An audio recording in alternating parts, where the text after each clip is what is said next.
എല്ലാവർക്കും സുഖമാണെന്ന് വിശ്വസിക്കുന്നു. ഡെയിലി അപ്ഡേറ്റിലേക്ക് എല്ലാവർക്കും സ്വാഗതം. നാളെ മെയ് 8-ാം തീയതിയും തുറന്നുള്ള ദിവസങ്ങളിലും നിങ്ങൾ ശ്രദ്ധിക്കേണ്ട വളരെ പ്രധാനപ്പെട്ട കാര്യങ്ങളാണ് ഈ ഒരു വീഡിയോയിൽ വ്യക്തമാക്കുന്നത്. വീഡിയോയുടെ വിശദാംശങ്ങളിലേക്ക് കടക്കുന്നതിന് മുമ്പ് കൂടുതൽ ആളുകളിലേക്ക് ഇൻഫർമേഷൻ എത്താൻ ഷെയർ ചെയ്യുക, ലൈക്ക് ചെയ്യുക, ഫേസ്ബുക്കിലൂടെ കാണുന്ന ആളുകൾ ഫോളോ ചെയ്യുക. വീഡിയോയുടെ വിശദമായ വിവരങ്ങളിലേക്ക് വരാം. അതിർത്തി കടന്നുള്ള ഭീകരാക്രമണത്തിന് ഓപ്പറേഷൻ സിന്ദൂരിലൂടെ ഇന്ത്യ അതിർത്തി കടന്ന് തന്നെ തിരിച്ചടിച്ചു.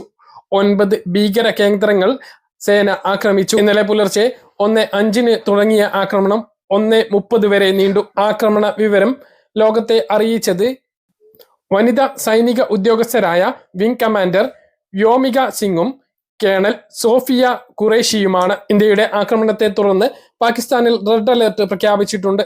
വിമാന സർവീസുകൾ മുഴുവനായും നിർത്തി. വ്യോമപാത പൂർണ്ണമായിട്ടും അടച്ചിട്ടുണ്ട്.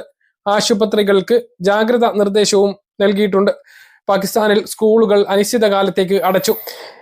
അതേസമയം പാകിസ്ഥാൻ സാധാരണക്കാർക്ക് നേരെ ഇന്നലെയും ആക്രമണം നടത്തി. പാക് വെടിവെപ്പിൽ കാശ്മീരിൽ 15 പേർ കൊല്ലപ്പെട്ടു. 46ഓളം പേർക്ക് പരിക്കേറ്റിട്ടുണ്ട്. തിരിച്ചടിക്കാൻ പാക് സൈന്യത്തിന് നിർദ്ദേശം ലഭിച്ചു എന്നുള്ള റിപ്പോർട്ടുകൾ വരുന്നുണ്ട്. അങ്ങനെയെങ്കിൽ യുദ്ധത്തിലേക്ക് കാര്യങ്ങൾ നീങ്ങിയേക്കാം. ഉത്തർപ്രദേശിൽ റെഡ് അലർട്ട് പ്രഖ്യാപിച്ചിട്ടുണ്ട്. അതിർത്തിയിൽ സംഘർഷ സാധ്യത ഉള്ളതിനാൽ 10 വിമാനത്താവളങ്ങൾ അടച്ചിട്ടുണ്ട്.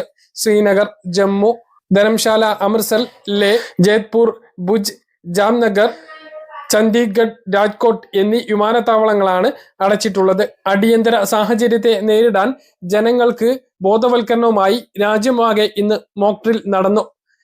കൊച്ചിയിൽ ലുലു മാളിലാണ് മോക്ക് ഡ്രിൽ നടന്നത്. സംസ്ഥാനത്തിന്റെ വിവിധ ഇടങ്ങളിലും മോക്ക് ഡ്രിൽ നടന്നു. പെട്ടെന്നൊരു അത്യാഹിതം ഉണ്ടായാൽ എങ്ങനെ ഇടപെടണം എന്നാണ് ജനങ്ങളെ ഇതിലൂടെ ബോധവൽക്കരിച്ചത്. ഏത് സാഹചര്യത്തെയും നേരിടാൻ ജനങ്ങളെ ബോധവൽക്കരിക്കുക എന്നുള്ള ലക്ഷ്യത്തോടു കൂടിയാണ് മോഡൽ സംഘടിപ്പിച്ചിട്ടുള്ളത്. PM കിസാൻ മന്ദൻ യോജന എന്ന് പറയുന്ന പദ്ധതിയെ കുറിച്ച് നിങ്ങൾക്കറിയുമോ? നമ്മുടെ രാജ്യത്തെ കർഷകരുടെ സാമൂഹ്യ സുരക്ഷ മുൻനിർത്തിയാണ് കേന്ദ്ര സർക്കാർ ഇങ്ങനെ ഒരു പദ്ധതി ആവിഷ്കരിച്ചിട്ടുള്ളത്. 18 വയസ്സ് മുതൽ 40 വയസ്സ് വരെയുള്ളവർക്ക് ഈ പദ്ധതിയിൽ ചേരാവുന്നതാണ്.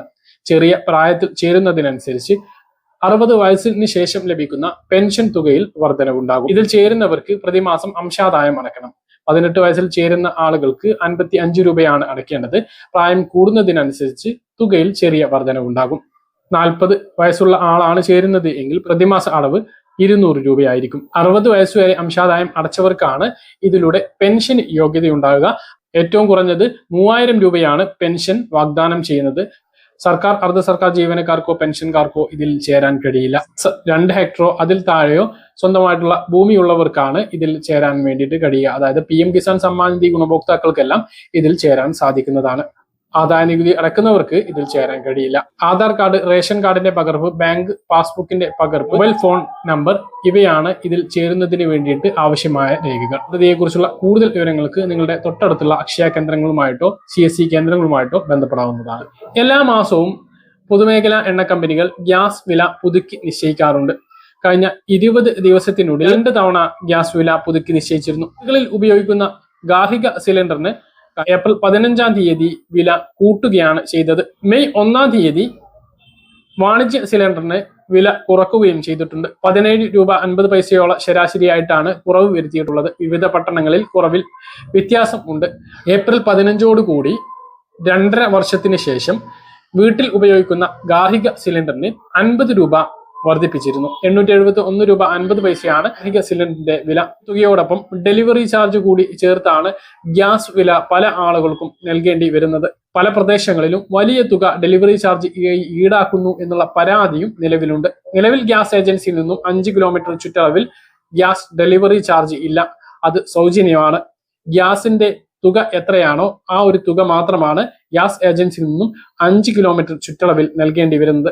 5 മുതൽ 10 വരെ 20 രൂപയും 10 മുതൽ 15 കിലോമീറ്റർ വരെ 35 രൂപയും 15 മുതൽ 20 കിലോമീറ്റർ വരെ 45 രൂപയും 20 കിലോമീറ്ററിന് മുകളിൽ അത് എത്രയാണെങ്കിലും 60 രൂപയുമാണ് ഡെലിവറി ചാർജ് ആയിട്ട് നൽകേണ്ടി വരുന്നത്. ഇതിൽ കൂടുതൽ ഒരു തുക പോലും ഡെലിവറി ചാർജ് നൽകേണ്ടി വരില്ല. പക്ഷേ നമ്മൾ ഗ്യാസ് ബുക്ക് ചെയ്യണം. അതുപോലെ തന്നെ ബില്ല് ചോദിച്ചു വാങ്ങണം എന്നുള്ളത് പ്രധാനപ്പെട്ട കാര്യമാണ്. ബില്ലിൽ രേഖപ്പെടുത്താത്ത ഒരു തുക പോലും നൽകേണ്ടതില്ല. അതുപോലെ ഫോൺ പേ, ഗൂഗിൾ പേ, Paytm പോലുള്ള UPI ആപ്പുകൾ ഉപയോഗിച്ച് ഗ്യാസിന് ബുക്ക് ചെയ്യാനും പണം അടക്കാനും സാധിക്കും.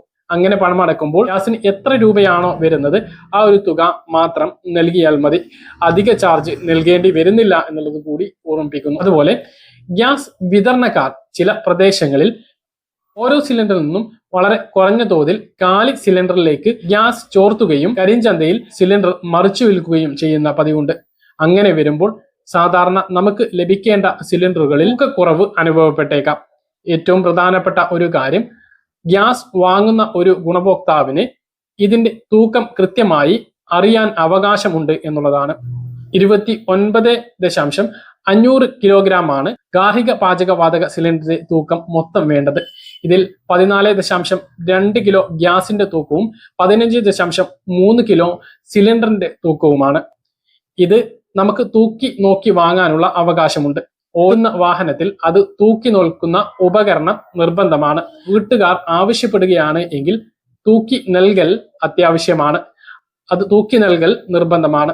നമ്മൾ തൂക്കി നൽകാൻ ആവശ്യപ്പെട്ടിട്ടും വിതരണക്കാർ അത് ചെയ്തിട്ടില്ല എങ്കിൽ നമുക്ക് ഗ്യാസ് സിലിണ്ടറുകൾ നിരസിക്കുകയോ പരാതിപ്പെടുകയോ ചെയ്യാം. താലൂക്ക് സപ്ലൈ ഓഫീസുകളിലാണ് പരാതി സമർപ്പിക്കേണ്ടത്. ഈ കാര്യം എല്ലാവരും ശ്രദ്ധിക്കുക. അതുപോലെ പാചകവാതക സിലിണ്ടറുകൾ കൃത്യമായിട്ട് ലഭിക്കാൻ, അതായത് ഗാർഹിക പാചകവാതക സിലിണ്ടറുകൾ കൃത്യമായി ലഭിക്കുന്നതിന് വേണ്ടിയിട്ട് KYC നടപടികൾ പൂർത്തീകരിക്കണമെന്ന് കഴിഞ്ഞ 1 വർഷമായിട്ട് ഗ്യാസ് ഏജൻസികൾ പറയുകയാണ്. ഇതിനോടകം തന്നെ പല ആളുകളും അത് പൂർത്തീകരിച്ചിട്ടുണ്ട്. എന്നാൽ ചില ആളുകൾ ഈ കാര്യം ഗൗരവത്തിൽ എടുത്തിട്ടില്ല. ഇതിന് ഒരു നിർബന്ധിത അവസാന തീയതി പറഞ്ഞിട്ടില്ല എങ്കിലും അത് ചെയ്യൽ അത്യാവശ്യമാണ്.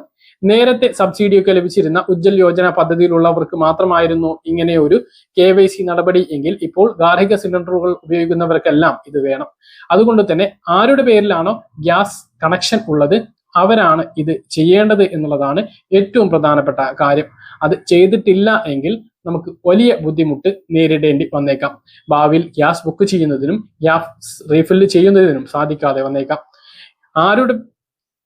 നിലവിൽ ഗ്യാസ് കണക്ഷൻ ഉള്ള ആളുകൾ സ്ഥലത്തില്ല, അത് വിദേശത്താണ് എങ്കിലോ അല്ലെങ്കിൽ കിടപ്പ് രോഗിയാണ് എങ്കിലോ അല്ലെങ്കിൽ മരണപ്പെട്ടു പോയിട്ടുണ്ട് എങ്കിലോ റേഷൻ കാർഡിലെ മറ്റൊരാളുടെ പേരിലേക്ക് ഗ്യാസ് കണക്ഷൻ മാറ്റുകയും അയാളുടെ പേരിൽ KYC നടപടികൾ പൂർത്തീകരിക്കേണ്ടതുമാണ്.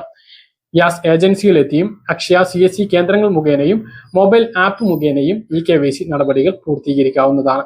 അപ്പോൾ ഗ്യാസ് സിലിണ്ടറുമായി ബന്ധപ്പെട്ട ഏറ്റവും പ്രധാനപ്പെട്ട അറിയിപ്പുകളാണ് ഈ ഒരു വീഡിയോ നിങ്ങളുമായി പങ്കുവച്ചത്. സംസ്ഥാനത്ത് സ്വർണ്ണവില കൂടി. ഗ്രാമിന് 50 രൂപ വർദ്ധിച്ച് 9,075 രൂപയും പവന് 400 രൂപ വർദ്ധിച്ച് 62,600 രൂപയിലും എത്തി. എന്ന കാര്യങ്ങൾ കൃത്യമായിട്ട് മനസ്സിലാണെന്ന് കരുതുന്നു. ഇതുപോലെ ഇൻഫർമേഷൻ ലഭിക്കാൻ ചാനൽ സബ്സ്ക്രൈബ് ചെയ്യുക, ബെല്ലൈക്കൺ എനേബിൾ ചെയ്ത് വെക്കുക. മറ്റൊരു വീഡിയോ നമുക്ക് വീണ്ടും കാണാം. ബൈ.